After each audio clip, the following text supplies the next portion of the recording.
bagong assemblyman at nang sa ganon ay magkaroon po ng katuparan itong ating mga ipinaglalaban. Ano po ang inyong mensahe sa mga anak nyo? Kasi sila po yung susunod na henerasyon, Gen Z, Gen Alpha, Gen Delta. Mensahe natin na dapat itong ating mga kabataan, itong ating mga anak ay manatiling naginit at nag-aalab dito sa ipinaglalaban. Hindi lamang po ito laban ng isang sektor, laban po ito ng buong bayan, kaya dapat magkaisa po tayo.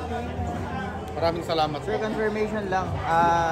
Talagang manibela lang tsaka piston ng kasama.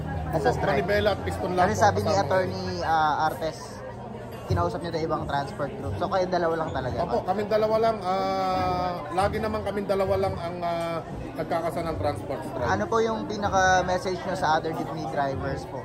Kahit na kaming dalawa lang, alam natin na marami po ang nagpapahayag at gustong sumama dito sa ating laban. Hindi lamang po ang manibela at piston, kundi po yung mga sumali sa mga kooperatiba na naloko lang at napahirapan. Okay.